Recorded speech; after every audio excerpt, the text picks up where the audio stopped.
부모님 소식은 어떻게 된 건가요? 진아가 출입구 쪽으로 천천히 움직이며 물었습니다. 그게 좀 복잡한 상황이에요. 신 대표가 말을 더듬었습니다. 그 순간 가장 큰 키의 남자가 갑자기 진아를 향해 달려들었습니다. 잡아!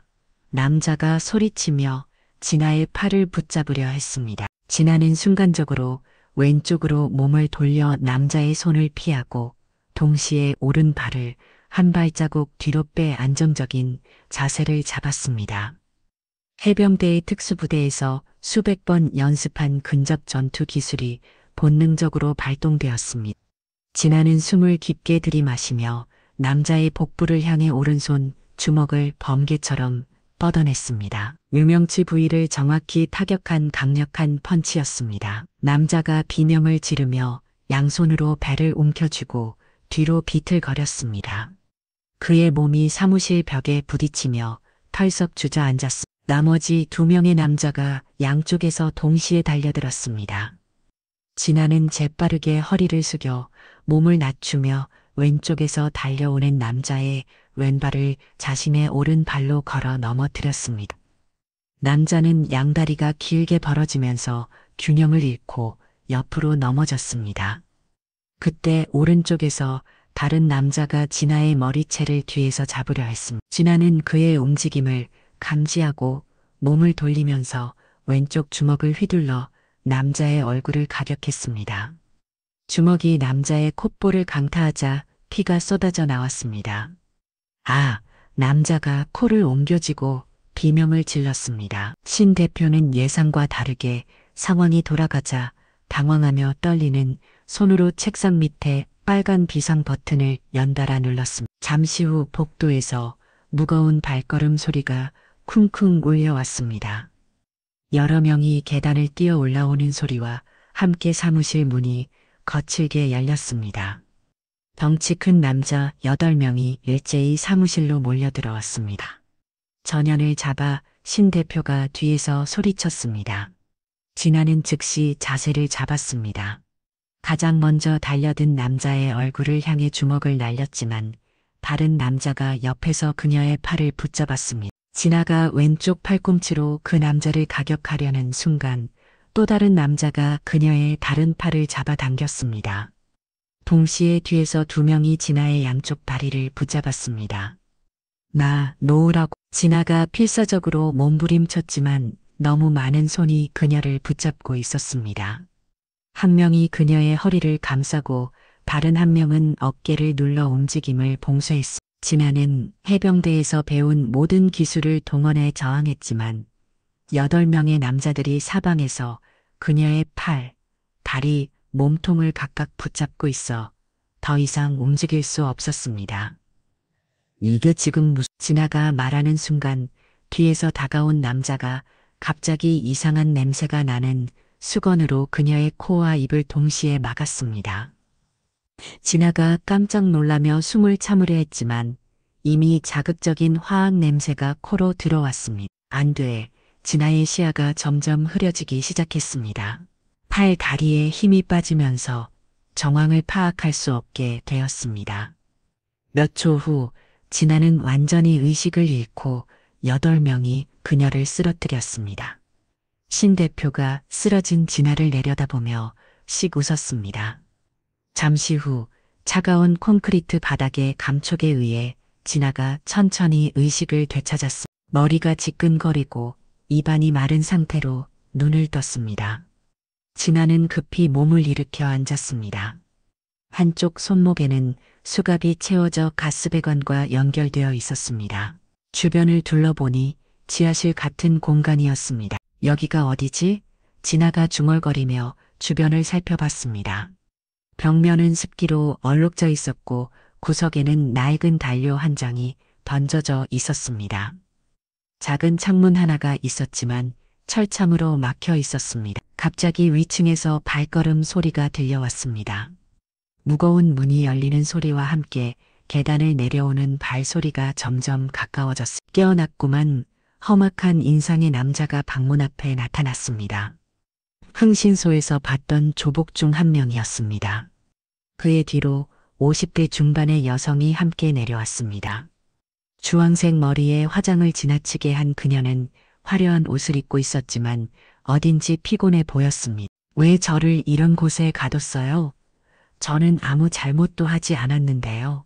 진아가 일어서면 외쳤습니다. 잘못? 내가 여기 온 게 잘못이야. 남자가 비웃으며 말했습니다. 남자가 여자를 향해 돌아서며 묘한 말을 했습니다. 강마담, 잘 지키고 있어. 두목님이 올 때까지 얌전히 시켜놔. 네, 알겠어요. 여자가 고개를 끄덕이며 대답했습니다. 남자가 계단을 올라가며 사라지자 방 안에는 진아와 여자만 남게 되었습니다. 여자가 쪼그리고 앉아 턱을 괴고 진아를 바라보며 말했습니다. 새로운 애구나. 넌 뭐하다 잡혀왔니? 카드빛? 진아는 여자를 보자 희망을 품었습니다. 같은 여성이라면 자신의 처지를 이해해 줄 수도 있을 것 같았습니다. 저기요, 저 좀 도와주세요. 저는 그냥 부모님을 찾으러 한국에 온 건데 이런 일을 당했어요. 진아가 간절한 표정으로 말했습니다. 부모님을 찾으러 왔다고? 여자가 갑자기 관심을 보이며 물었습니다. 네, 저는 어릴 때 미국으로 입양됐거든요. 저 좀 풀어주세요. 진아가 간절하게 말했습니다. 여자는 흥미로 있다는 듯이 바라보며 진아를 훑어봤습니다. 멀리서도 왔네. 근데 몇십 년 만에 사람 찾는 게 뭐 쉬운 줄 아니? 이름도 모를 거 아냐? 여자는 비아냥대며 말했습니다. 아니에요. 그래도 이름이랑 출신은 알아냈어요. 아빠 이름은 안광식, 엄마 이름은 강주연이에요.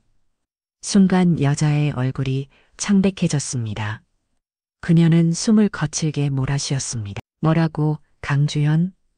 여자가 떨리는 목소리로 다시 물었습니다. 네, 안광식, 강주연이요. 혹시 아세요? 진아가 기대에 찬 표정으로 물어봤습니다. 여자는 놀라며 바닥에 털서 간졌습니다. 그녀의 손이 떨리고 있었고 얼굴에는 믿을 수 없다는 표정이 떠올랐습니다. 언제 태어났는데? 여자가 간신히 말을 꺼냈습니다. 1995년 3월 15일이요. 진아가 대답했습니다. 여자의 눈시울이 붉어지기 시작했습니다. 내가 네 엄마야. 여자가 떨리는 목소리로 고백했습니다. 진아가 그 자리에 멈춰섰습니다. 방금 들은 말이 믿어지지 않았습니다. 뭐라고요? 제 엄마라고요? 진아가 떨리는 목소리로 되물었습니다. 맞아, 내가 너를 낳은 엄마야. 이런 곳에서 만나게 되다니. 강주연이 주저한 채 중얼거렸습니다. 진아가 혼란스러운 감정에 휩싸였습니다. 25년간 그리워했던 친어머니를 이런 끔찍한 상황에서 만나게 되다니 믿을 수 없었습니다. 아니, 근데 왜? 스타치에세요? 진아가 당황스러운 목소리로 물었습니다. 강주연은 잠시 망설이더니 입을 열었습니다. 내 아버지 때문이야. 안광식 그 인간이 도박에 빠져서 내 명의로 피지길 엄청나게 만들었어. 강주연이 원망스러운 표정으로 말했습니다. 진아는 아버지에 대한 이야기를 들으며 충격을 받았습니다. 근데 미국에서는 어떻게 살았어? 좋은 부모 만났나? 강주연이 궁금한 듯 물었습니다. 네, 부모님이 정말 잘해주셨어요. 부족함 없이 잘했어요. 진아가 대답했습니다. 강주연의 눈에 묘한 빛이 스쳤습니다. 그럼 경제적으로 여유가 있겠네? 강주연이 조심스럽게 물었습니다. 엄마, 제가 도와드릴게요. 이제 이런 일은 그만두세요. 진아가 간절히 말했습니다. 정말이야? 나를 도와줄 수 있어? 강주연이 갑자기 목소리가 밝아지며 물었습니다. 물론이죠. 그러니까 얼른 여기서 같이 나가요. 진아가 결연한 표정으로 말했습니다. 강주연은 잠시 생각에 잠겼습니다. 나를 풀어줬다가 발가되면 조직으로부터 보복을 당할 수 있었습니다. 하지만 나를 도움을 받아 이 지긋지긋한 생활에서 벗어나는 것이 더 나은 선택이라고 판단했습니다. 그래, 얼른 여기서 나가자. 강주연이 일어서면 말했습니다. 강주연은 허리춤에서 열쇠를 꺼내 수갑을 풀었습니다. 조용히 따라와, 이쪽에 비상구가 있어. 강주연이 속삭이며 진아의 손을 잡았습니다. 두 사람은 어둠 속에서 조심스럽게 계단을 올라갔습니다. 25년 만에 만난 모녀는 이렇게 함께 탈출길에 올랐습니다. 그런데 난 갚을 돈이 없었고 강주연은 고개를 숙인 채 지난 시간을 하나하나 꺼내기 시작했습니다. 결국 그들 밑에서 일하게 됐어. 그들 밑에서요? 무슨 일을 하셨다는 거예요? 진아가 조심스럽게 물었습니다. 인신매매집. 나는 그놈들이 데려오는 여자애들을 관리하는 일을 했어. 빚을 갚기 위해서 어쩔 수 없이. 강주연의 목소리는 점점 작아졌고 고개는 점점 더 숙여졌습니다. 엄마. 진아는 믿기지 않는 현실 앞에서 숨이 막히는 듯 했습니다. 자신의 친모와 그런 일에 연루되어 있었다는 사실도, 그 고통스러운 과거에서 아직 벗어나지 못했다는 사실도 모두 진아의 마음을 혼란과 충격 속으로 밀어넣었습니다. 아버지는 지금 어디 계세요? 진아가 조심스럽게 물었습니다. 강주연은 잠시 망설이더니 한숨을 쉬었습니다. 그 인간, 나도 모르지. 여전히 술과 도박에 빠져 살고 있겠지 뭐. 강주연이 한숨을 섞어가며 말했습니다. 정말요? 분명 사진에서는 다정한 분처럼 보였는데. 진아가 의아해하며 말했습니다. 다정하긴 뭐가 다정해? 딴 년들한테 다정했겠지. 내가 그 인간 때문에 갓 태어난 너를 품에 안고 입양 보내야 했을 때 내 마음이 어땠을 것 같아? 네가 상상이나 해봤어? 강주연이 발작 버튼이 눌린 것 마냥 급발진하며 말했습니다. 진아는 갑작스러운 반응에 당황하며 의문스러운 표정으로 물었습니다. 갓 태어난 저라고요? 저는 4살 때 입양됐는데. 강주연은 그제야 뭔가 잘못 말했음을 깨달은 듯 허둥지둥 변명했습니다. 맞다. 4살. 4살이었지. 내가 나이를 먹긴 먹었나 보다. 너무 오래돼서 기억이 가물가물하네. 진아는 뭔가 이상하다는 눈빛으로 그녀를 바라보며 더 물어보려 했습니다. 하지만 강주연이 먼저 말을 끊었습니다. 아니, 근데 진아야, 미국에서는 어떻게 살았어? 공부는 잘했니? 진아는 잠시 멈칫하다가 담담하게 대답했어. 네, 감사하게도 부모님이 정말 잘해주셔서 잘 지냈어요. 대학도 보내주시고 지금은 해병대에서 복무 중이에요. 진아가 대답했습니다. 해병대와 대단하네. 돈도 꽤 많이 모았겠구나. 강주연의 눈이 번뜩였습니다. 네, 꽤 많이 모은 편이에요. LA에 계신 부모님도 부유하세요. 진아는 자랑스럽게 웃으며 말했습니다. 강주연은 속으로 환호성을 질렀습니다. 자신의 미래의 호화로운 삶의 모습이 선명하게 그려지고 있었습니다. 엄마, 이제 그 일은 그만두세요. 제가 도와드릴게요. 진아가 강주연의 손을 잡으며 말했습니다. 강주연이 입가에 미소가 번지며 물었습니다. 네, 그럼요. 저랑 같이 미국에 가서 살아요. 거기서 일 같은 거 안 하셔도 돼요. 진아가 순진하게 말했습니다. 강주연은 속으로 웃었습니다. 그리고 그 인신매매 조직은 경찰에 신고해서 완전히 끝내버려야 해요. 진아가 단호하게 말했습니다. 그래, 내 말이 맞아. 확실하게 끝내야지. 진아는 감정이 복받치듯 조용히 그녀를 안았습니다. 엄마, 그동안 고생 많으셨어요. 진아가 강주연을 끌어안으며 말했습니다. 강주연도 진아는 안아주었지만 그녀의 마음속에는 딸을 만나 깊은 마음보다는 미국에서 죽을 때까지 돈을 펑펑 쓰면서 살 수 있을 거라는 기대감이 더 컸습니다. 다음 날 오전 강주연의 제보로 경찰이 인신매매 조직의 거점을 급습했습니다. 신 대표를 비롯한 조직원들이 모두 현장에서 체포되었고 감금실에서는 다른 피해자들도 구조되었습니다. 경찰서에서 조사를 받던 진아와 강주연 앞에 기자들이 몰려들었습니다. 4살 때 해외로 입양된 미국 해병대 딸이 친어머니를 찾다가 인신매매 범에게 납치되었다는 게 사실입니까? 한 기자가 마이크를 들이대며 물었습니다. 네, 맞습니다.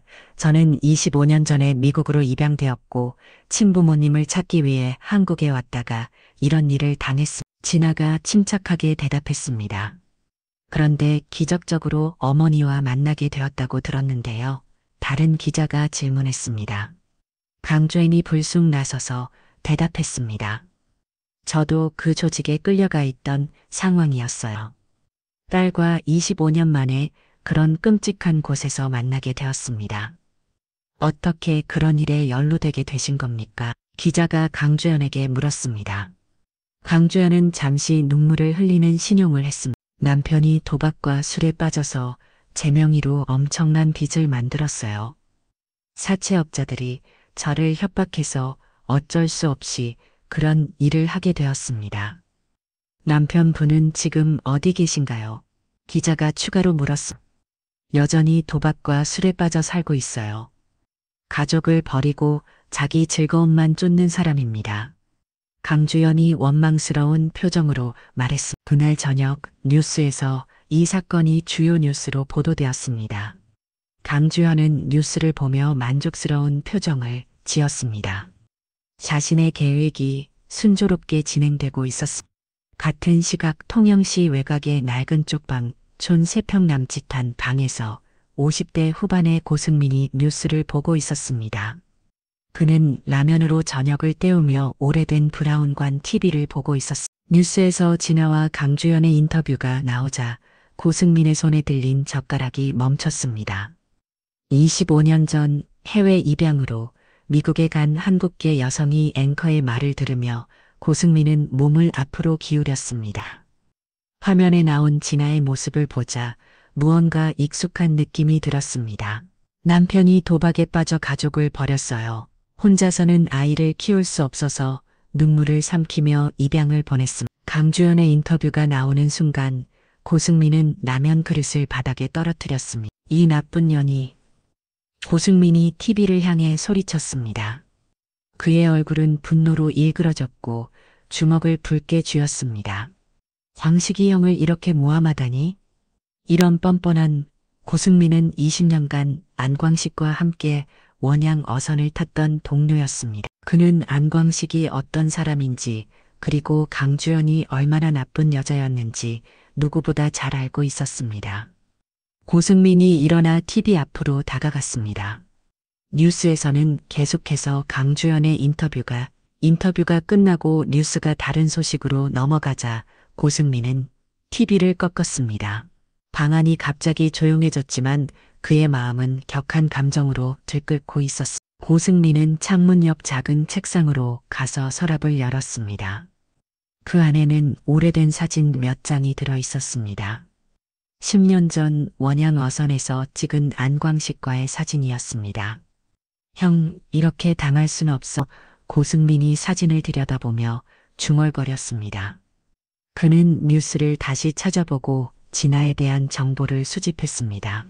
저 아이가 진짜 광식이 형 딸이라면 진실을 알려줘야 해. 고승민은 결심을 굳혔습니다. 안광식의 명예를 대변하기 위해서라도 행동해야 한다고 생각했습니다. 그날 밤 늦게까지 고승민은 진아를 찾는 방법을 연구했습니다. 다음 날 오후 아침부터 진아를 찾던 고승민은 드디어 신라 호텔 로비에서 뉴스에서 본 여성을 발견했습니다. 혹시 진아 씨 맞습니까? 고승민이 조심스럽게 다가가며 물었습니다. 진아는 갑자기 말을 거는 낯선 승민을 경계하며 뒤로 물러섰습니다. 누구세요? 진아가 영어로 말하려다가 한국어로 물었습니다. 제 이름은 고승민입니다. 당신 아버지 안광식 씨와 20년간 함께 일한 동료입니다. 고승민이 정중하게 말했습니다. 진화의 표정이 변했습니다. 아버지의 동료라는 말에 관심을 보였지만 동시에 경계심도 들었습니다. 아버지 동료요? 무슨 일로 저를 찾으신 거죠? 진화가 경계하며 물었습니다. 어제 뉴스를 봤습니다. 당신 어머니가 거짓말을 하고 있어요. 고승민이 단도직입적으로 말했습니다. 거짓말이라며? 진화가 놀라며 물었습니다. 광식이 형은 그런 사람이 아닙니다. 오히려 강주연. 고승민이 진지한 표정으로 말했습니다. 진아는 혼란스러워했습니다. 어머니의 말과 정반대되는 이야기였습니다. 제가 그 말을 어떻게 믿죠? 진아가 의심스러운 표정으로 물었습니다. 고승민은 주머니에서 낡은 지갑을 꺼내 오래된 사진 한 장을 내밀었습니다. 10년 전 원양 어선에서 고승민과 안광식이 함께 찍은 사진이었습니다. 이 사진 보세요. 고승민이 사진을 가리키며 말했습니다. 사진 속 안광식은 지금보다 훨씬 젊었지만 이미 고생의 흔적이 얼굴에 배어 있었습니다. 당신 아버지는 지금 서울역에서 노숙을 하고 계십니다. 고승민이 안타까운 표정으로 말했습니다. 노숙이요?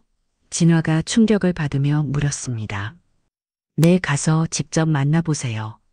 그러면 누가 진실을 말하는지 알 수 있을 겁니다. 고승민이 종이에 서울역 근처 위치를 그려주며 말했습니다. 이 쪽지 들고 가시면 찾을 수 있을 거예요. 키가 크고 허리가 약간 구부러진 분이에요. 진화는 쪽지를 받아들고 망설였습니다.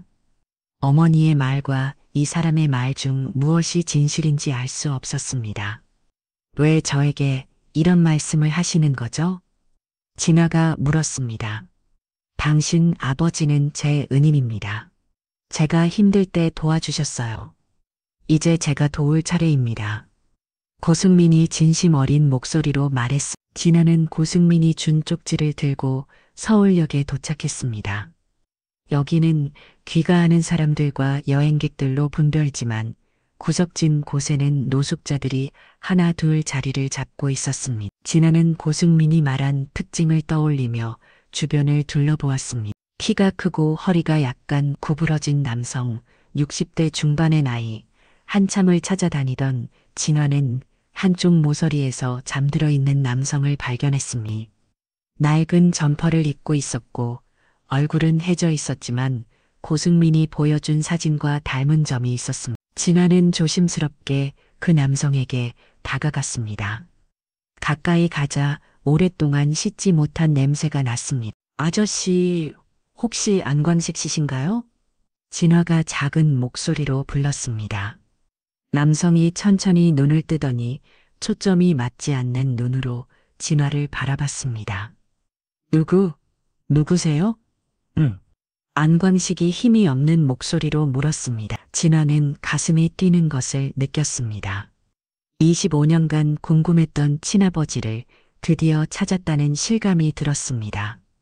저 진화예요. 진화가 떨리는 목소리로 말하기 시작했습니다. 안광식은 갑자기 정신이 번쩍 든 듯 몸을 일으켜 세워 앉았습니다. 그의 흐릿했던 눈에 놀라움과 믿을 수 없다는 표정이 떠올랐습니다. 뭐라고요? 안광식이 더듬거리며 물었습니다. 아팠다 진화라고요. 4살 때 미국. 진화가 말을 끝내기도 전에 안광식의 눈에서 눈물이 흘러내렸습니다. 진화야, 정말 우리 진화가 맞냐? 안광식이 떨리는 손으로 진화의 얼굴을 바라보며 물었습니다. 진화도 눈물을 참을 수 없었습니다. 비록 초라한 모습이었지만 이 사람이 자신의 친아버지라는 확신이 들었습니다. 네, 아빠. 진화가 눈물을 흘리며 대답했습니다. 안광식은 자리에서 일어나려 했지만 몸에 힘이 없고 감정이 복받쳐 비틀거렸습니다. 진화가 재빨리 아버지를 부축했습니다.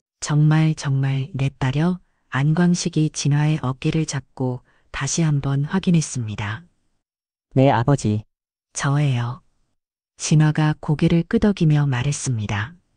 안광식은 갑자기 무너진 애리듯 앉으면서 손으로 얼굴을 가렸습니다. 미안하다. 정말 미안하다. 진화야. 안광식이 흔들리는 기미로 말했습니다. 주변 사람들이 호기심 어린 시선으로 바라보기 시작했습니다. 진화는 아버지의 팔을 잡고 일으켜 세웠습니다. 아빠, 다른 곳으로 가서 얘기해요. 진화가 말했습니다. 두 사람은 역 근처의 24시간 무인 카페로 향했습니다. 카페 구석자리에 앉은 안광식은 진화를 계속 바라보았습니다. 안광식은 여전히 진화가 정말 자신의 딸인지 믿기 어려워했습니다. 25년 만에 이렇게 컸구나. 안광식이 감에 젖은 목소리로 말했습니다. 아버지, 어떻게 된 거예요? 진화가 조심스럽게 물었습니다. 안광식의 얼굴에 그림자가 드리웠습니다. 나는 딸을 버린 나쁜 아버지야. 만날 자격도 없어. 안광식이 고개를 숙이며 말했습니다. 대체 어쩌다 이렇게 되신 거예요? 어머니랑 고승민 아저씨한테 이야기는 들었어요. 근데 진화의 말을 끊고 안광식이 물었습니다. 어머니 강주연을 만났다고? 네, 며칠 전에 만났어요. 아버지가 도박과 술 때문에 진화가 말하자 안광식의 표정이 어두워졌습니다. 그 사람이 그렇게 말했니? 안광식이 조심스럽게 물었습니다. 안광식은 커피 잔을 조심스레 입에 가져갔습니다. 한 모금을 넘기고 나서야 깊은 한숨이 흘러나왔습니다.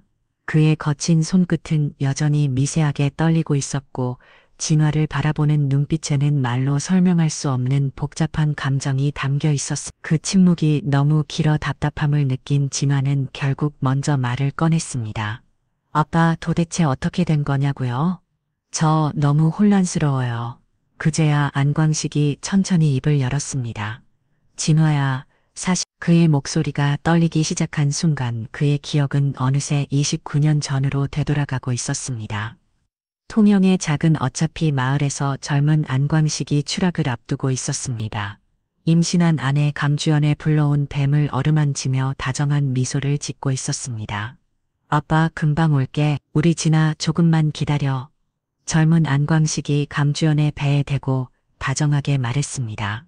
조심히 다녀와. 강주연이 남편의 손을 잡으며 미소를 지었습니다. 참치잡이 원양 어선이 타평양 면바다로 떠나는 모습이 보였습니다. 안광식은 갑판에서 점점 작아지는 통영 항구를 바라보며 손을 흔들었습니다. 3개월 후 고된 항해를 마치고 돌아온 안광식이 부두에서 배를 내리자마자 집으로 달려갔습니다. 아내와 갓 태어난 슬라이를 만나고 싶은 마음의 발걸음이 빨라졌습니다. 서둘러 골목을 달려 도착한 집 앞에서 안광식은 이상한 광경을 목격했습니다. 진문이 활짝 열려 있었습니다. 주연아, 안광식이 조심스럽게 문을 밀고 들어섰습니다. 그 순간 그는 할 말을 잃었습니다. 가구는 쓰러져 있었고 물건들은 바닥에 나뒹굴고 있었습니다. 그간 모아놓은 돈과 집문서까지 몽땅 사라져 있었습니다. 주연아, 주연아, 안광식이 불안한 마음으로 집안을 사사치 뒤져봤지만 아무도 없었습니다. 아내도 아기도 보이지 않았습니다. 그때였습니다. 광식 씨, 아이고 이제 오셨구려. 놀란 안광식이 고개를 돌리자 옆집 할머니가 품에 아기를 안고 허겁지겁 다가오고 있었습니다. 할머니의 품 안에는 갓난하게 진아가 고요하게 잠들어 있었습니다. 할머니가 숨을 헐떡이며 말했습니다. 어제 밤중에 자네 마누라가 짐을 다 들고 나가버렸어. 아기는 두고 말이야. 할머니가 안타까운 표정으로 계속 설명했습니다. 혼자 남은 아기가 어쩔 줄 몰라 울기만 하더라고. 아기를 그냥 둘 수가 없어서 일단 내가 봐주고 있었어. 안광식은 멍한 얼굴로 아기를 받아들였습니다. 작고 연약한 생명이 그의 품으로 들어오자 무너져 버렸던 감정이 터져 나왔습니다. 그는 한 손으로 아기를 조심스럽게 안고 다른 손으로는 얼굴을 덮으며 숨죽여 울었습니다. 그의 어깨가 조용히 하지만 참을 수 없을 만큼 떨리고 있었습니다. 그날 저녁 검은 양복을 입은 사채업자 2명이 안광식의 집문을 두드렸습니다. 안광식 씨죠? 사채업자가 차갑게 말했습니다. 네. 그런데 누구세요? 안광식이 아기를 안고 문을 열며 물었습니다. 강주연 씨가 당신 명의로 빌린 돈이 8천만 원입니다. 사채업자의 말에 안광식의 얼굴이 창백해졌습니다. 뭐라고요? 안광식이 믿을 수 없다는 표정으로 되물었습니다. 이자까지 합치면 벌써 1억 개 넘었습니다. 또 다른 사채업자가 협박하듯 말했습니다. 광식은 남자의 말이 끝나기도 전에 주저앉고 말았습니다. 품에 안긴 아기가 울음을 터뜨렸습니다. 광식의 얼굴은 백지장처럼 창백해졌습니다. 이로곤 광식의 귀가에 사채업자의 말이 울려 퍼졌습니다. 심지어 말도 안 되는 이유는 감당하기 힘든 숫자였습니다. 그 돈은 그가 몇 년간 바다에서 목숨을 걸고 이래도 모으기 어려운 액수였. 사채업자들이 돌아간 후 안광식은 아기 진아를 업고 집을 나섰습니다. 강주연을 찾기 위해서였습니다. 우선 강주연이 자주 들르던 친구들의 집을 찾아갔습니다. 하지만 아무도 그녀의 행방을 알지 못했습니다. 혹은 알려주지 않으려 했습니다. 광식 씨, 무슨 낯짝으로 여기를 와요? 강주연의 친구 영숙이가 차갑게 말했습니다. 안광식은 영문을 몰라 당황했습니다. 무슨 말씀이신지 몰라요. 주연이가 도박하던 거, 친구들한테까지 돈 빌린 거, 영숙이가 놀란별 표정을 지으며 말했습니다. 안광식의 가슴이 철렁 내려앉았습니다. 아내가 친구들에게까지 돈을 빌렸다는 사실을 처음 알게 된 순간이었습니다. 안광식은 도시 곳곳에 도박장을 찾아다니기 시작했습니다. 아내를 찾기 위해서였지만 강주연의 흔적은 어디에서도 찾을 수 없었습니다. 어느 도박장에서 안광식이 사진을 내밀며 사람들에게 물었습니다. 혹시 이 여자 못 보셨나요? 제 아내인데 모르겠는데 여기 사람들 워낙 많이 오니까 도박장 사람들이 시큰둥하게 대답했습니다. 한편 사채업자들의 압박은 점점 더 심해졌습니다. 거의 매일 집 앞에 나타나 협박하는 소리가 동네에 울려 퍼졌습니다. 결국 살던 집에서 더 이상 살 수 없게 된 안광식은 동료 선원들의 도움으로 작은 방 3개를 구해 아이와 함께 살기 시작했습니다. 하지만 출항을 앞두고 가장 큰 문제는 아이를 맡길 곳이 없다는 것이었습니다. 이후 할머니가 안광식의 사정을 듣고 다가왔습니다. 아이, 내가 봐줄게. 제가 뭔 할머니가 진아를 바라보며 말했습니다. 정말 감사합니다. 안광식이 깊이 고개를 숙이며 인사했습니다. 그렇게 안광식은 다시 바다로 나갔습니다. 그의 가슴에는 딸에 대한 그리움과 강주연에 대한 배신감, 그리고 빚에 대한 중압감이 가득 차 있었습니다. 남태평양의 거친 폭풍우 속에서도 안광식은 3년 동안 묵묵히 일했습니다. 다른 선원들보다 2배로 일을 했고 휴식 시간도 반으로 줄였습니다. 그만큼 위험수당도 많이 받을 수 있었습니다. 안광식은 월급을 받을 때마다 사채 빚을 갚는 데 대부분 사용했습니다. 그리고 남은 돈은 진아를 봐주는 옆집 할머니께 모두 전달했습니다. 원양 어선에서 복귀한 어느 날 집에 도착한 안광식을 맞이한 것은 충격적인 소식이었습니다. 광식 씨, 큰일 났어요. 이웃 아주머니가 달려왔습니다. 옆집 할머니가 갑자기 쓰러져서 병원에 입원하셨어요. 그런데 그게 다가 아니에요. 안광식의 얼굴이 창백해졌습니다. 진아는요? 우리 딸은 괜찮아요? 아이는 괜찮아요? 하지만 주연 씨가 다녀갔어요. 할머니가 병원에 있는 사이에요. 아주머니가 한숨을 내쉬며 이어서 말했습니다. 주연 씨가 집에 뭐 가져갈 게 없는지 다녀간 것 같아요. 애 볼 자신 없으면 고아원 보내라는 말만 남기고 다시 사라졌다고 해요. 안광식은 그 자리에 주저앉고 말았습니다. 강주연이 그토록 냉혹한 말을 했다는 것이 믿기지 않았습니다. 해가 갈수록 상황은 더 어려워졌습니다. 사채업자들의 협박은 폭력적으로 변했고 이 자율은 말도 안 되게 높아졌습니다. 장기간 바다에 나갈 때마다 아이를 맡기는 것도 점점 더 어려워졌습니다. 어느 날 밤 안광식은 잠든 진아를 바라보며 고민에 빠졌습니다. 딸을 어떻게든 보살피기 위한 마지막 선택으로 해외 입양을 고려하기 시작한 것입니다. 진아야, 아빠가 너를 꼭 지켜주고 싶은데. 안광식이 딸의 머리를 쓰다듬으며 중얼거렸습니다. 그의 눈에서는 이미 눈물이 흘러내리고 있었습니다. 아버지로서 할 수 있는 최선의 선택이 무엇인지 고민하고 있었습니다. 어느 날 사채업자들이 평소보다 더 크게 협박하는 소리가 들려왔습니다. 돈 안 갚으면 딸려간다. 이 자만 5천만 원인데 언제까지 버틸 거야? 그 소리를 들은 4살 진아가 광식에게 다가와 작은 목소리로 물었어. 아빠, 저 아저씨들은 왜 내일 와요? 아빠, 우리가 나쁜 짓을 했어요? 안광식이 딸을 꼭 안으며 대답했습니다. 아니야, 우리는 나쁜 짓을 다 냈어. 하지만 안광식의 목소리는 떨리고 있었습니다. 더 이상 버틸 수 없다는 것을 스스로도 알고 있었기 때문입니다. 며칠 후 안광식은 입영기관을 찾았습니다. 상담실에서 담당자가 서류를 보며 설명하고 있었습니다. 미국에 계신 부부는 경제적으로도 안정되어 있고 교육 환경도 우수합니다. 상담원이 친절하게 말했습니다. 안광식이 떨리는 목소리로 물었습니다. 제 딸이 정말 좋은 가정에서 자랄 수 있을까요? 제가 못해준 것들을 그의 눈에서 눈물이 흘러내렸습니다. 걱정하지 마세요. 이 가정은 정말 아이를 간절히 원하시는 분들입니다. 엄마 쪽은 한국계라서 아이한테도 좋을 거예요. 상담원이 안심시켰습니다. 입영 당일이 다가왔습니다.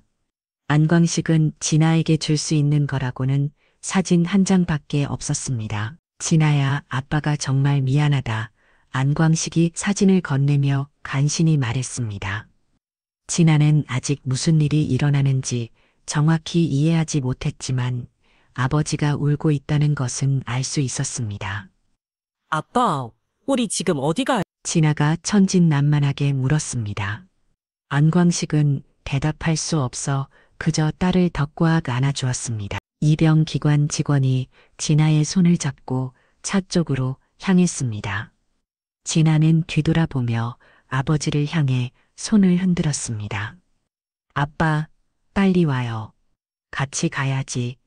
진아가 밝은 목소리로 말했습니다. 차가 출발하여 점점 멀어지는 모습을 바라보며 안광식은 그 자리에 주저앉았습니다.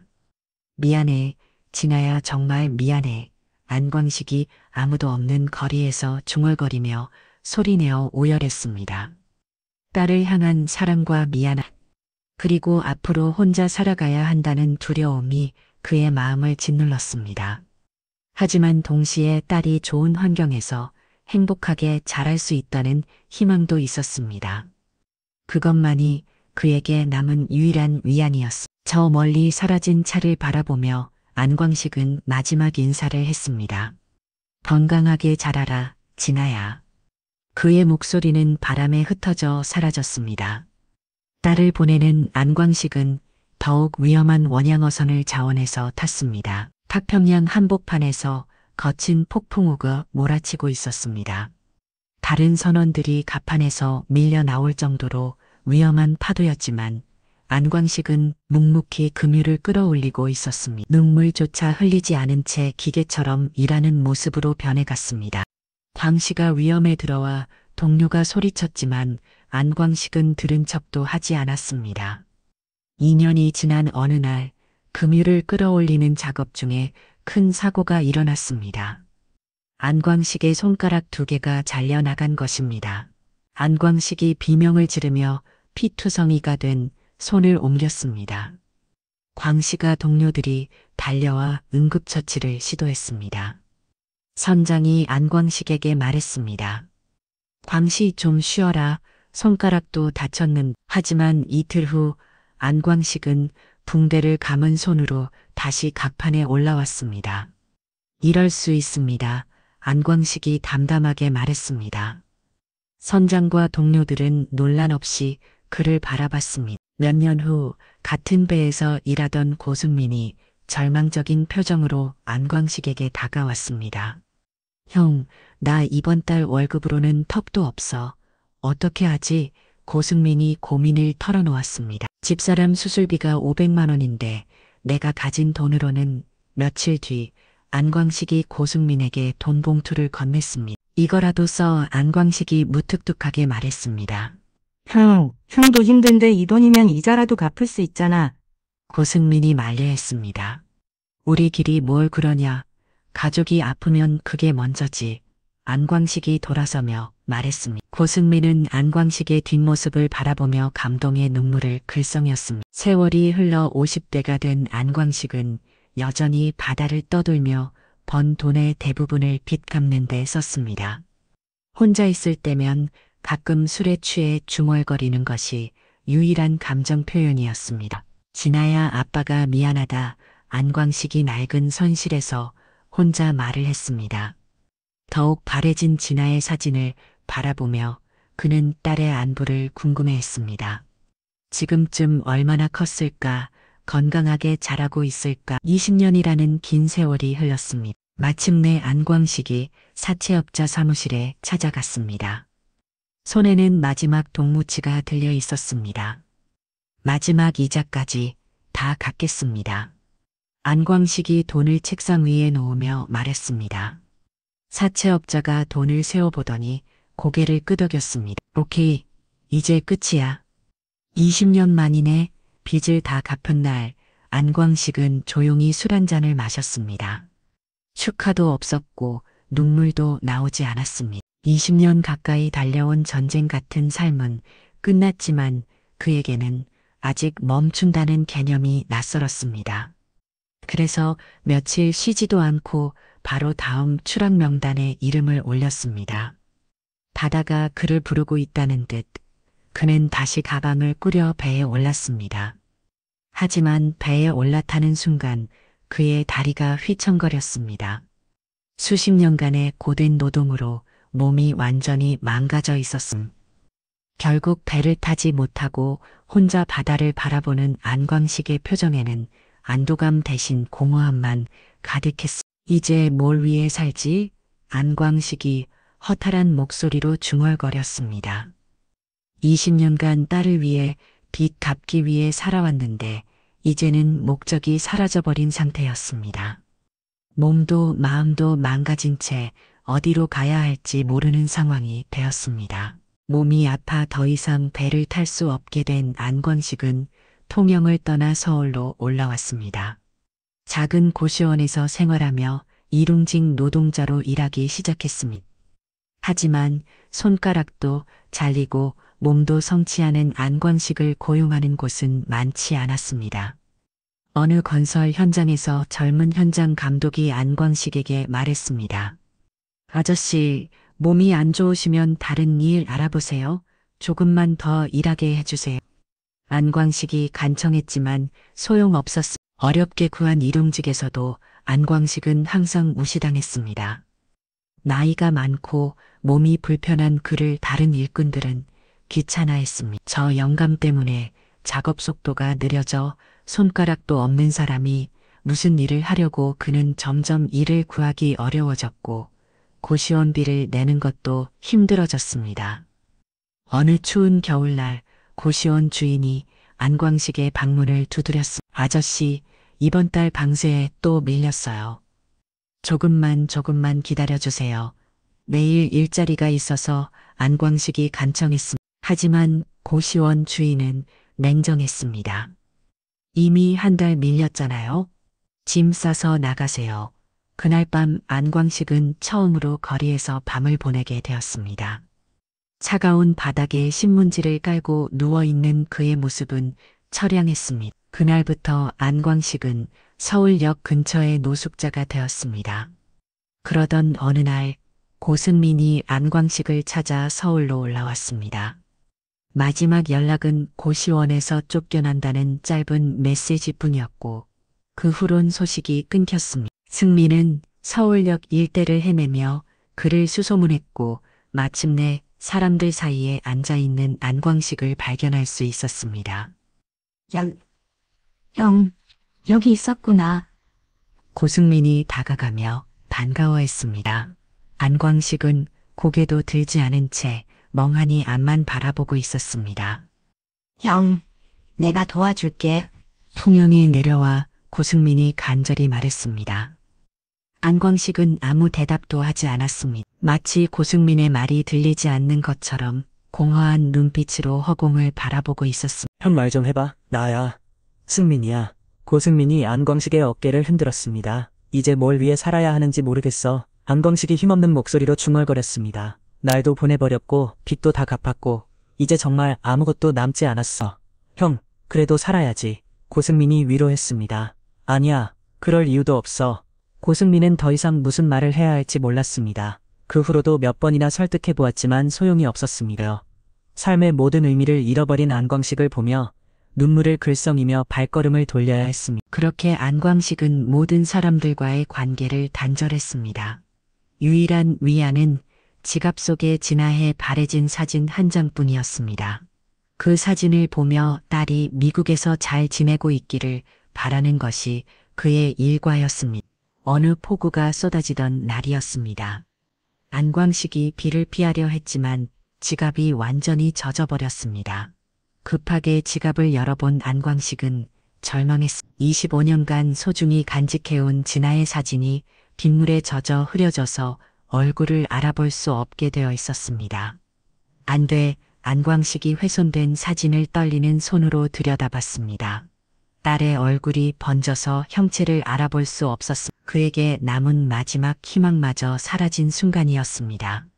진아야, 미안해. 아빠가 너의 얼굴도 제대로 지켜주지 못했구나. 안광식이 훼손된 사진을 가슴에 안고 완전히 삶의 의지를 잃었어. 그렇게 나는 5년 동안 노숙자로 살았다. 안광식의 목소리가 찾아들었습니다. 아빠, 진아는 더 이상 말을 잇지 못했습니다. 동시에 그녀는 깊은 혼란에 빠졌습니다. 어머니 강주연이 들려준 이야기와 아버지 안광식의 이야기가 정반대였기 때문입니다. 엄마는 완전히 다른 이야기를 했어요. 진아가 조심스럽게 말했습니다. 강주연이 뭐라고 했니? 안광식이 물었습니다. 진아가 강주연한테 들었던 모든 말을 그대로 전했습니다. 안광식은 잠시 말이 없었습니다. 25년 만에 만난 딸이 자신을 어떻게 생각하고 있는지 알게 된 순간이었습니다. 진아야, 누구 말이 진실인지 모르겠지? 안광식이 이해한다는 듯 말했습니다. 네, 솔직히 잘 모르겠어요. 진아가 혼란스러워하며 대답했습니다. 진아는 아버지의 모습을 자세히 살펴봤습니다. 도박에 빠져 노숙자로 살고 있을 수도 있으니 어머니의 말이 맞는 것 같기도 했습니다. 하지만 동시에 아버지의 눈빛에서는 진실함이 느껴졌습니다. 진아야, 네가 나를 못 믿는 것도 충분히 이해한다. 안광식의 목소리에는 자책감이 가득했습니다. 진아는 마음이 복잡했습니다. 아빠, 제가 좀 생각해 볼 시간이 필요할 것 같아요. 진아가 일어서면 말했습니다. 그래, 천천히 생각해봐. 아빠는 어디까지 안 할 테니까. 안광식이 진아를 바라보며 말했습니다. 일단 엄마하고 다시 얘기해 볼게요. 진아가 가방을 매면서 말했습니다. 말았어. 언제든지 보고 싶으면 아빠한테 와. 그리고 먼저 찾아와줘서 고맙다. 내 딸. 진아가 카페를 나서는 모습을 바라보며 안광식은 한숨을 쉬었습니다. 딸을 만났지만 진실을 믿어주지 못하는 상황이 안타까웠습니다. 호텔로 돌아가는 길에 진아의 휴대폰이 울렸습니다.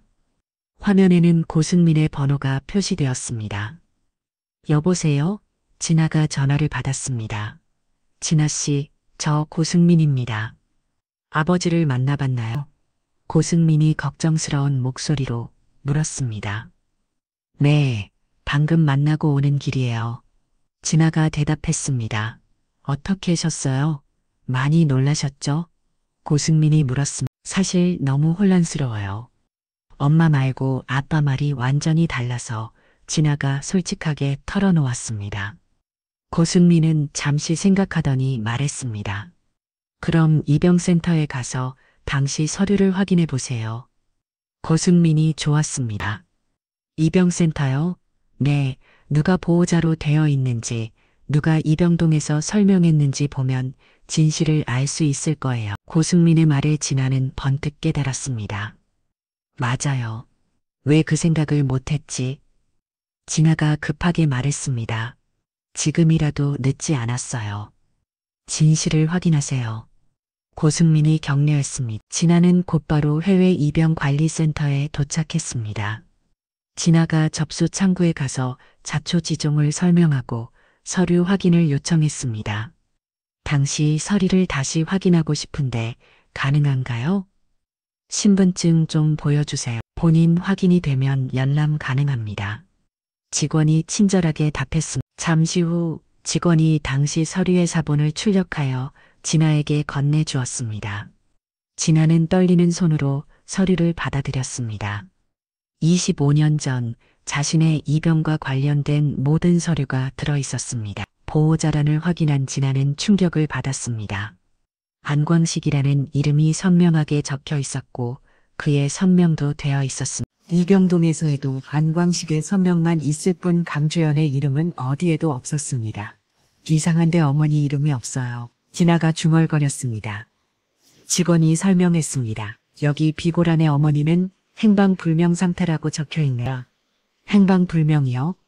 진아가 놀라며 물었습니다. 직원의 말에 진아는 진실을 깨달았습니다. 아빠 진아가 부르자 안광식이 고개를 들었습니다. 진아야 벌써 왔네. 안광식이 놀란 표정으로 일어섰습니다. 진아는 망설임 없이 아버지를 와락하더며 말했습니다. 아빠 의심해서 죄송해요. 진아야 왜 그래? 무슨 일이야? 안광식은 당황했지만 처음 느껴보는 딸과의 포옹에 너무 행복했습니다. 아니에요. 제가 잘못했어요. 아빠 말이 진실이었는데 의심했어요.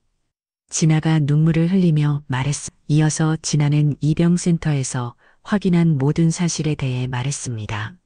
진아가 아버지의 품에서 계속 오열했습니다. 25년 만에 내 딸을 만났는데 그게 다 무슨 상관이냐. 안광식도 진아는 곧 아는 채 눈물을 흘리며 말했습니다. 그렇게 오랫동안 혼자서 외롭게 고생만 하시고 손가락도 잃으시고 저는 미국에서 행복하게 살았는데 진아가 자책하며 말했습니다. 아니야, 내가 행복했다니까. 아빠는 그것만으로도 너무 안광식이 진아의 얼굴을 들여다보며 말했습니다. 아니에요, 아빠. 진아가 눈물 범벅이 된 얼굴로 말했습니다. 내가 널 입영 보낼 이유가 뭐겠어.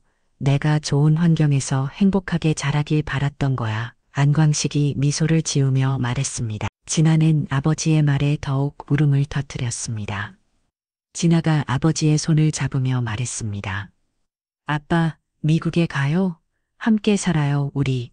진아가 환하게 웃으며 말했습니다. 미국의 안광식이 놀라며 물었습니다. 양부모님께 말씀드렸어요. 친부모님을 찾으며 함께 모시고 살고 싶다고요. 그분들도 환영한다고 하셨어요. 진아의 말에 안광식은 감동했습니다. 정말 내가 가도 될까? 안광식이 조심스럽게 물었습니다. 당연하죠. 우리는 가족이잖아요. 진아가 아버지의 팔을 잡으며 말했습니다. 그런데 아빠는 영어도 못하고 안광식이 걱정스럽게 말했습니다. 괜찮아요. 양어머니가 한국계 미국인이셔서 한국말도 할 수 있어요. 진아가 안심시켰습니다. 안광식은 꿈 같은 이야기라고 생각했습니다. 우리 딸 정말 고맙구나. 안광식이 딸을 다시 한번 꼭 안으며 말했습니다. 두 사람은 서울역 한복판에서 25년 만에 진정한 재회를 나누었습니다. 진아는 아버지와의 재회를 마치고 강주연을 찾아가기로 결심했습니다. 거짓말로 자신을 속이고 아버지를 모함한 것에 대해 따져먹고 싶었습니다. 강주연이 머물고 있다고 했던 주소를 찾아간 진아는 낡은 다세대 주택 앞에 도착했습니다. 하지만 집 앞에는 이미 경찰차 2대가 서 있었습니다. 무슨 일이지? 진아가 중얼거리며 집에 다가갔습니다. 그때 집에서 경찰관 2명이 강주연을 양팔로 붙잡고 나왔습니다. 강주연의 손목에는 수갑이 채워져 있었습니다. 나요, 왜 저를 잡는 거예요? 강주연이 밟아 둥치며 소리쳤습니다. 진아가 경찰관에게 다가가 물었습니다. 무슨 일이에요? 인신매매 혐의로 구속영장이 발부되었습니다. 경찰관이 설명했습니다. 강주연 씨가 단순히 피해자가 아니라 조직에 적극적으로 가담했다는 증거가 발견되었어요. 다른 경찰관이 덧붙였습니다. 진아야 도와줘. 강주연이 진아는 소리쳤습니다. 진아가 강주연에게 다가가며 말했습니다. 어머니 진실을 모두 알고 왔어요. 무슨 진실? 강주연이 당황한 표정으로 물었습니다. 입영센터에서 확인했어요. 25년 전에 엄마는 거기 없었죠. 모든 절차를 아빠 혼자 하셨고요. 진아의 말에 강주연의 얼굴이 창백해졌습니다. 그리고 아빠가 도박을 했다는 것도 거짓말이죠. 엄마가 도박으로 빚을 만들고 가족을 버린 거였어요. 진아가 차분하게 말했습니다. 강주연이 변명하기 시작했습니다. 그건 아빠가 그 빚을 갚기 위해 한평생 바다에서 고생하신 것도 알았어요. 진아가 계속 말했습니다. 강주연은 더 이상 변명할 수 없었습니다. 모든 거짓말이 들통난 상황이었습니다. 강주연이 갑자기 소리를 지르며 반발했습니다. 안광식이가 돈도 못 벌어와서 내가 그런 거 아니야. 엄마 진아가 실망한 표정으로 강주연을 바라봤습니다. 혼자 애를 키우는 게 얼마나 힘든지 알아? 그래서 나간 거야. 강주연이 말도 안 되는 변명을 계속했습니다. 그런데 왜 아빠를 나쁜 사람으로 만들었어요? 왜 말도 안 되는 거짓말을 했냐고요? 진아가 물었어. 거짓말이 아니야. 나는 진짜 억울하다고 강주연이 억지를 뿌렸습니다. 나도 미국에 데려가. 나도 호화로운 생활 한번 해보자고 강주연의 본심이 드러났습니다. 진아는 이제 강주연의 진짜 모습을 완전히 알게 되었습니다. 딸에 대한 모성이가 아니라 돈에 대한 욕심뿐이었습니다. 엄마는 정말 제 엄마가 맞나요? 진아가 실망스러운 목소리로 물었습니다. 당연하지 놀라운 사람이 나야 강주연이 소리쳤습니다. 경찰관이 강주연을 경찰차에 태우려 했습니다. 진아야, 내가 너를 구해줬잖아. 그런데 어떻게 날 버려? 강주연이 마지막까지 자신만 생각하며 소리쳤습니다. 진아는 강주연의 모습을 보며 깊은 실망감을 느꼈습니다. 25년간 그리워했던 친어머니가 이런 사람이었다니. 경찰차가 출발하여 강주연을 태우고 사라졌습니다. 진아는 그 모습을 바라보며 복잡한 감정에 휩싸였습니다. 이제 정말 끝이구나. 진아가 혼자 중얼거렸습니다. 하지만 동시에 아버지의 진실된 사랑을 확인할 수 있어서 다행이라는 생각도 들었습니다. 강주연과의 만남을 통해 진짜 가족이 누구인지 분명하게 알게 되었습니다. 며칠 후 방송국에서 새로운 인터뷰 요청이 들어왔습니다. 강주연의 구속 소식이 알려지면서 언론들이 후속 취재에 나선 것이었습니다.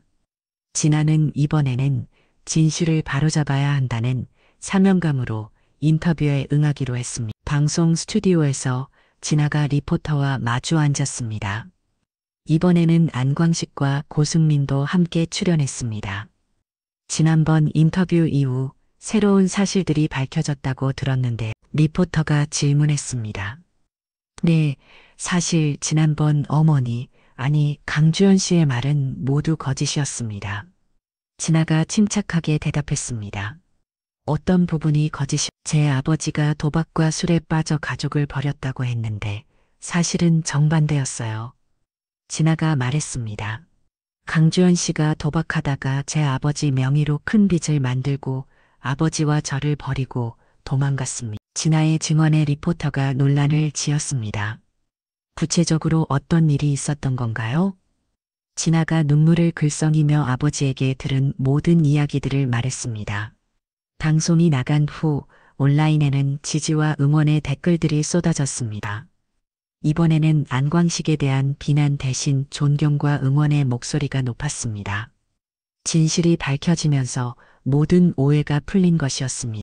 인터뷰를 마친 진아는 호텔 방으로 돌아와 미국에 있는 양부모에게 전화를 걸었습니다. 아빠, 저 진아예요. 진아가 밝은 목소리로 인사했습니다. 진아, 어떻게 지내니? 부모님은 찾았어? 양아버지 데이비드의 목소리가 들려왔습니다. 네, 찾았어요. 그런데 정말 놀라운 일들이 많이 있었어요. 진아가 대답했습니다. 엄마도 같이 들으세요. 스피커폰으로 하세요. 잠시 후 양어머니 미세레의 목소리도 들려왔습니다. 진아야, 우리 많이 걱정했어. 뉴스에서 봤는데 인신매매에 납치되었다면서 걱정하실까봐 말씀 안 드렸는데 지금은 무사히 다 해결됐어요. 그리고 정말 놀라운 사실을 알게 됐어요. 진아가 지난 며칠간 있었던 일들을 차근차근 설명하기 시작했습니다. 강주영과의 만남, 탈출, 그리고 안광식과의 재회까지 모든 이야기를 들려주었습니다. 진아의 설명을 들은 양부모는 깊이 감동했습니다. 정말 대단한 아버지시구나. 데이비드가 감탄하며 말했습니다. 수십 년간 바다에서 고생하시면서도 딸 생각만 하셨다니 정말 위대한 분이야. 미셸도 눈물을 글썽이며 말했습니다. 그런데 제가 부탁드릴 게 있어요. 진아가 조심스럽게 말했습니다. 뭔데 뭐든지 말해봐. 데이비드가 대답했습니다. 지난번에 말씀드린 대로 친아버지를 미국에 모시고 함께 살고 싶어요. 당연하지. 내가 떠난 뒤 너희 아빠랑 그렇게 하기로 결정했단다. 미셸이 먼저 입을 열었습니다. 정말요? 진아가 놀라며 물었습니다. 물론이야. 내 친아버지랑 얼른 미국으로 돌아와. 데이비드가 따뜻하게 말했습니다. 우리가 집도 마련해드리고 근처에서 함께 살자. 이제 우리는 진짜 큰 가족이 되는 거야. 미셸의 말에 진아는 감격했습니다. 정말 감사해요. 진아가 눈물을 흘리며 말했습니다. 사실 우리는 항상 마음 한 구석이 빈 것 같아서 내가 친부모를 그리워하는 걸 알고 있었거든. 미셸이 솔직하게 털어놓았습니다. 이제 모든 가족이 한자리에 모일 수 있게 되어서 우리도 25년 만에 온 가족이 한자리에 모일 수 있게 되었네요. 진아가 눈물을 흘리며 말했습니다. 빨리 아버지 모시고 와. 우리가 공항에서 기다리고 있을게. 데이비드가 말했습니다.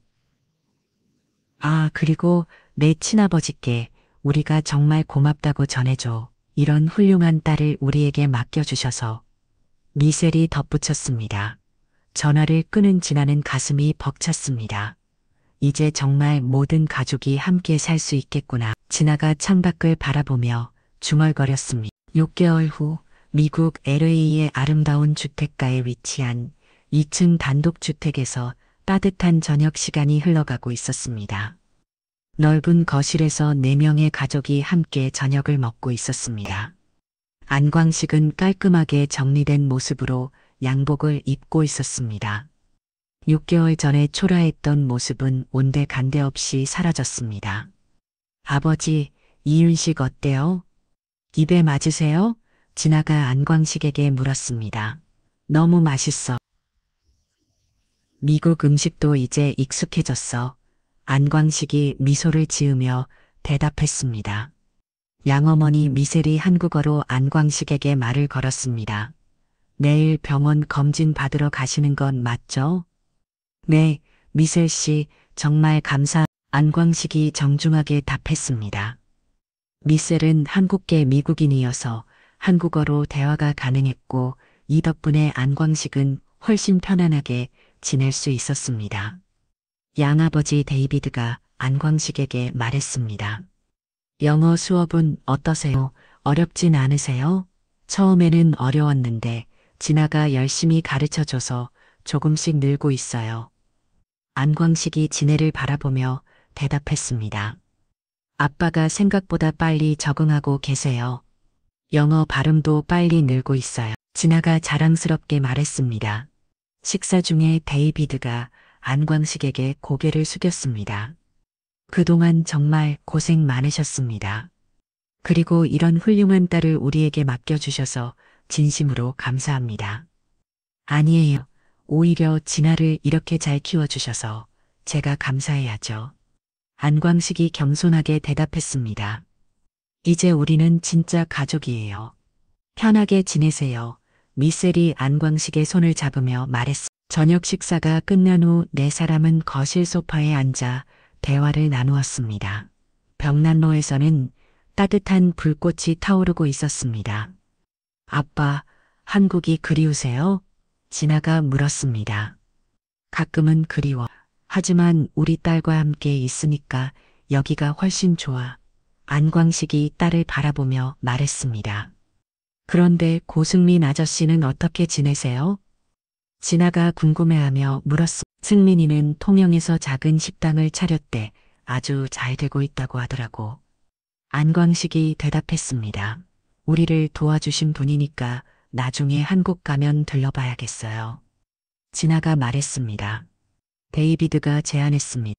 내년 여름 휴가 때 가족여행으로 한국에 가보는 게 어때요? 아버지, 고향도 구경하고. 정말요? 좋은 생각이에요. 진아가 환하게 웃으며 말했습니다. 그럼 승민이도 만나고 통영도 보여드릴게요.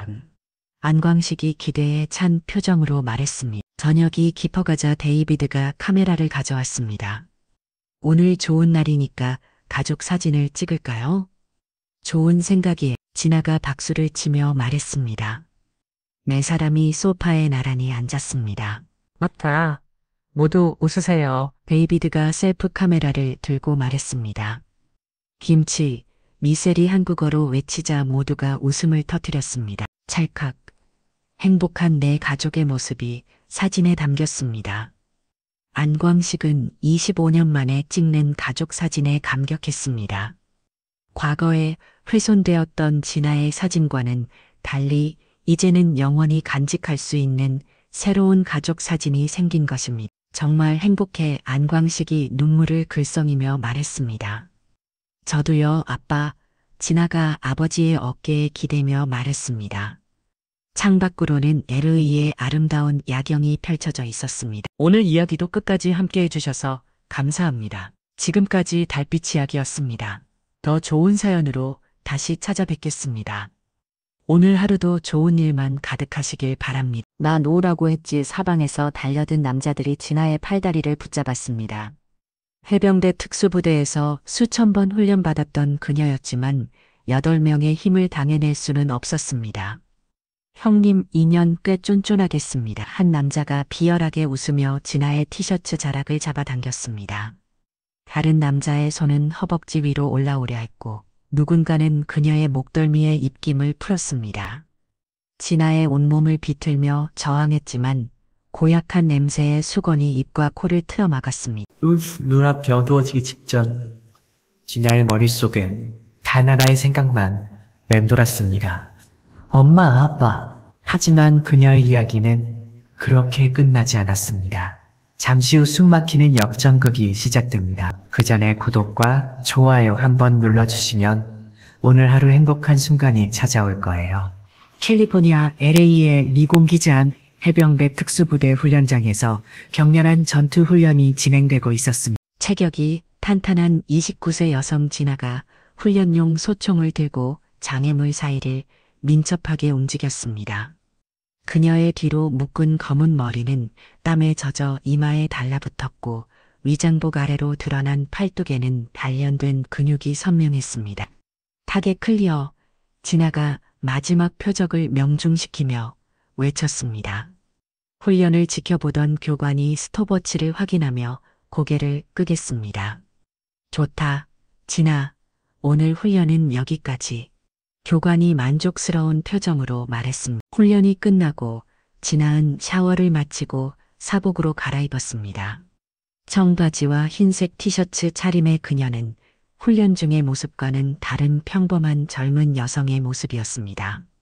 기지 밖 주차장에서 진아은 자신의 차에 올랐습니다.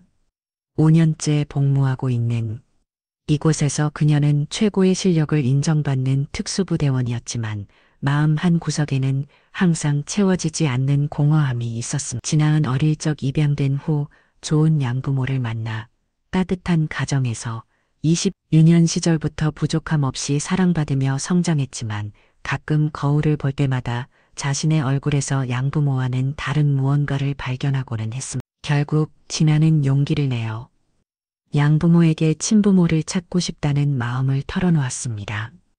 양부모는 그녀의 마음을 이해하며 친부모에 대한 정보를 알아봐 주었고 그녀를 적극 지지해 주었습니다. 며칠 후 진아는 친부모에 대한 간단한 정보를 가지고 한국행 비행기에 몸을 실었습니다. 인천공항에 도착한 진아는 입국 수속을 마치고 공항 택시를 탔습니다. 강남구 역삼동으로 가주세요. 진아가 서툰 한국어로 말했습니다. 25년간 미국에서 자란 그녀의 한국어는 어색했지만 양어머니 미셀이 한국기 때문에 기본적인 의사소통은 가능했습니다.